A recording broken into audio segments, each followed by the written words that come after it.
we have the subjects that are needed, we have the upcoming grades, and then we have all of the items that we are currently doing so that we can brainstorm and review them.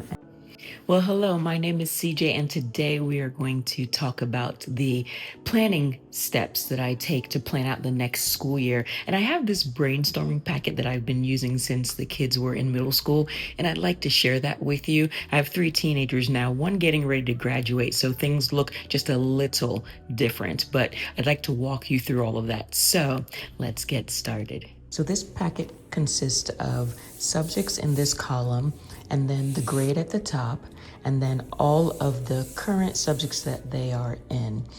And we review it over back and forth, and we ask all sorts of questions about the school year and what we like and didn't like. And I have some deeper questions that I'd like to share with you just a little bit later, but everything is typed here, and we review each and everything and have a discussion about it.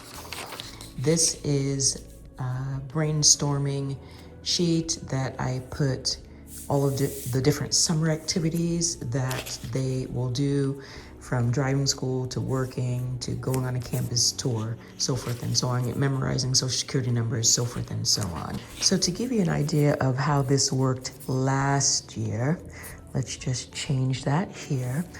This is a supply list legend for me, a little cheat sheet, something to look at quickly, and I'll show you how that works in just a moment. So any books or supplies in green have already been ordered and received, or I already have it in my possession, or I've had it for years. It's in my closet. Book supplies in deep yellow are pending in one way or another, and book supplies in orange are usually a library request. So let's take a look at last year's list so you can see what I'm talking about. So let's just go down here. So in this column, we have Spanish short stories book and the screw tape letters. That's in deep yellow, and that means at that point it was pending. And then, and just so you know, they're not pending anymore.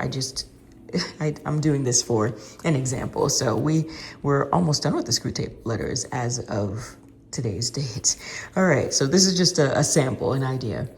Anything that's in green. Okay, so we have 2 things here in green. A compass and protractor means I already have in my possession or I ordered it. And then the world history book is in green, and so that's been ordered, I received it, or I do have it.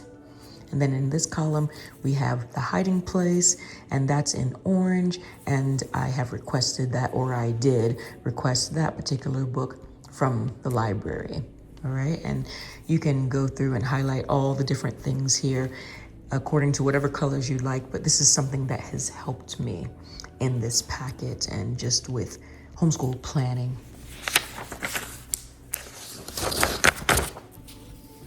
This part of the packet is all about just notes and questions and ideas, and you'll see a lot of question marks here. Let me get a highlighter so that this is just a little easier for you to see.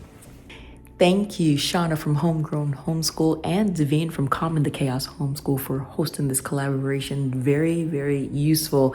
And I hope that you're finding some tips and tricks that are useful to you. There's a playlist with other collaborators sharing their ideas, so be sure to check that out as well. All right, so I have my highlighter here, and this highlighter I want to show you, it's really cool. I want to show you this part here. Look at that. It has a little window so that when you're highlighting, you can see what's going on. I think that's super cool. And it came in a pack of 4. This is the Uni Propus window pen, or highlighter it's called.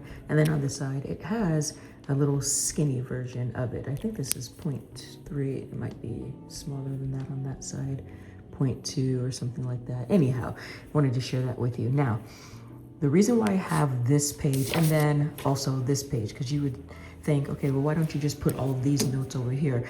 Well, this bulleted page is kind of like a pending page, and let's look into more research and that sort of thing. So for example, right here, we have a question mark. ID Tech, yes, no, maybe, there's a maybe there, maybe an AI course or a graphic design course.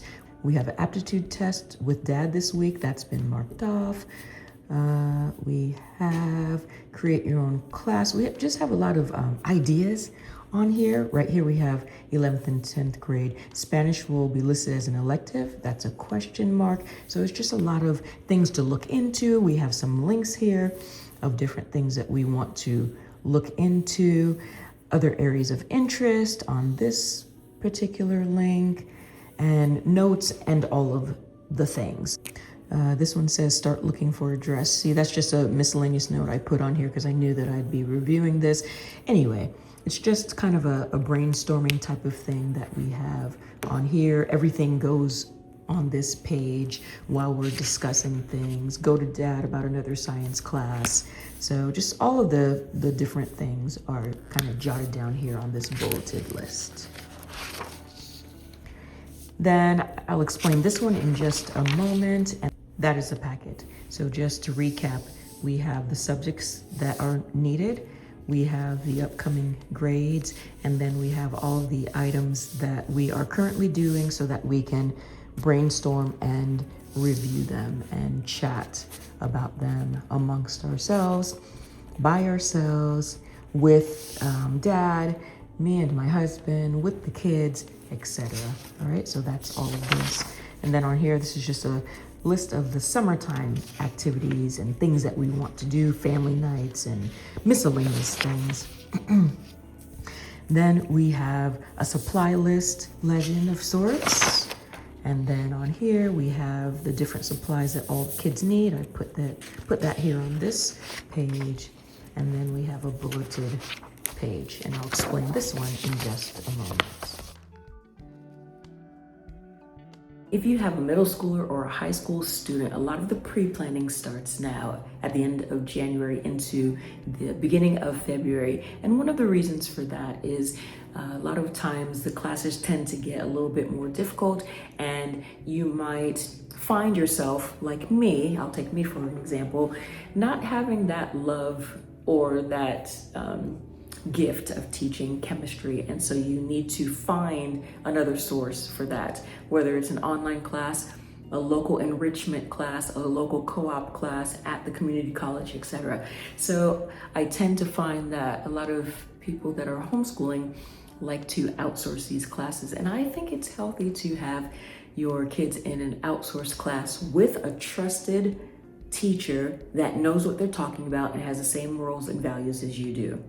And I'll take chemistry as an example because we have found a chemistry teacher, actually a science teacher will say, that they have taught several science classes to my kids. We trust them. They are gifted. This is their expertise that they actually work in every day.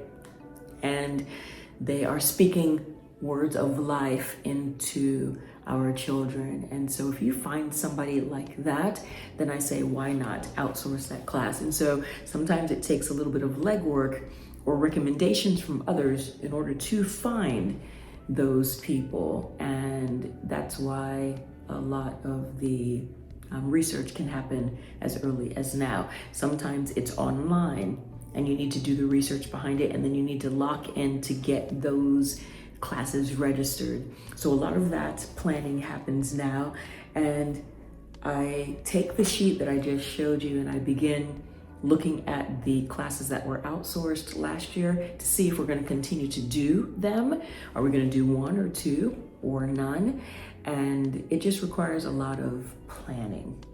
Math and science are usually the classes that we outsource, so we want to make sure that we get on that interest list, or we register for the next school year and put that deposit down so that we don't miss out.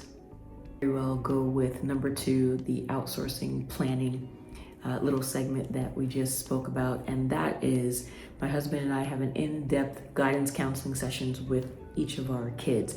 We do it together, we do it separately. My husband will talk to them separately, I will, so forth and so on. And we just go through the prior school year. We talk about the subjects, we talk about the classes, we talk about me, the teacher, or other teachers that they have, and we just go into depth. And then we also have additional questions like this. What is something you really like to learn this upcoming school year? What did you think of cryptography, or how was geometry for you? What was your best class? What was your least favorite? What did you think was a waste of time? We also talk about things like, tell me how you would design your perfect school week, or what could we have done better as a homeschool family last year? We talk about fun things like, what meal ideas would you like to add to this homeschooling year? You can get back to me on that, of course, but think about it. Is there anything you'd like to change? Is there anything that would make your homeschool day easier? What are your thoughts on driving? What are your thoughts on a dual enrollment class? What are your thoughts on possibly getting a job or waiting? So we talk about all of these things, and we do a lot of research on whatever the answers are to these questions, the classes especially. And then we also dig into our hearts and our minds on some of the questions like, is there anything we could have done better as a homeschooling family? So these are just some ideas to share with you as you think about planning it. It's not just about the subjects, but also consider the homeschool life and ways things can be better. And if you need more snacks and things along those lines, is there anything that could have made your homeschool day a little bit easier? Were there too many distractions? Did the doorbell ring too many times? And should we put a sign out the door? And all the things. And so consider some of those things in your homeschool planning as well. But the guidance counseling sessions are crucial. Asking them, were there any books that, just didn't work well with you, or it was just absolutely boring? And yes, do they need to read some boring books? Yes, but maybe there were too many excessive books to read, or like one of the questions here said, was blank a waste of time? Maybe they thought that something was, or maybe they prefer to, maybe you can ask them this question: do you prefer our meeting time together to be in the morning, or would you prefer it next year to be in the afternoon or the evening? So just working through all of those questions to formulate the next thing. So we take this information and we start formulating all of the different things, and we go to this bulleted page that I showed you, and we click on the link and we do our research, and we look at all the question marks that we need to review, and we refer back to the questions that we just asked our kids about. What subject are you interested in learning next year? What hobby do you want to expand on more? What did you not like? And all of that. And we start coming up with final decisions through our research and through finding if somebody will outsource or if somebody's available to instruct the child on chess, or am I going to get a new curriculum for American history, or am I going to write my own? We go through all the things, all the research, all the costs, the time it's going to take, how far something might be if I'm going to outsource it. Can I do it myself? Can I swap with another person? We take all of those things and we put all of the answers on 2 documents. So now we're at the final stage, and here's document 1 with everything that has been finalized. And then document 2, we put the outsourced classes on here and the times that it's going to happen. And then from here, I decide, okay, so my son works on this day. This geometry class is 2 days a week on Tuesday and Thursday. One of my kids would like at least one day to sleep in a little bit. I take all of those ideas and then I formulate, okay, I think that Monday at noon or Sunday evenings is going to be a good time for us to meet and do the subject that I'm going to teach, and have our meetings and have our guidance counseling sessions and anything else that we need to do for our homeschool. We're going to meet on Sunday evenings or Mondays. And so that is number 4, just trying to formulate it all and do all of the research. So taking that information about the schedule and the detailed timed schedule that I just shared with you, I usually start our subjects, our mom subjects that I'm going to walk them through and teach them about 2 to 3 weeks after. Just having a slow start.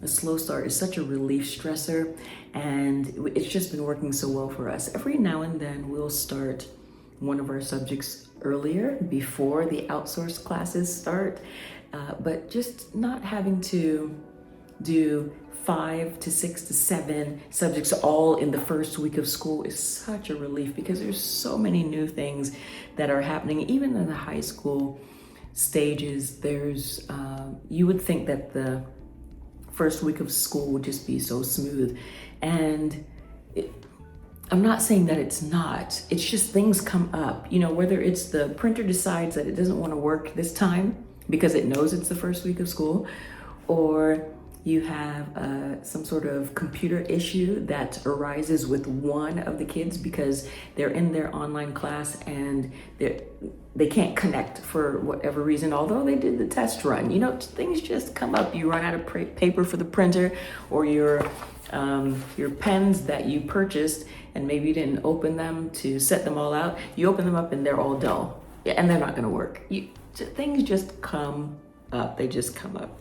And so I've found that having a slow start and just planning not to do everything that first week is so beneficial. So I would advise you to think about that and to do the same. Number 5 is early summer. I start sorting through the homeschooling supplies and finding out what I can gift and finding out what I can use or I might need for the following year. And it's just worked really well to just do it at the beginning of the summer. That way I'm not waiting till the last minute. I can just enjoy the summer with the family. This was packed with a lot of information. If this was helpful, please give it a thumbs up and let me know below which one of these steps you follow, and maybe you have a new one that you can share with all of us so that we can learn from you.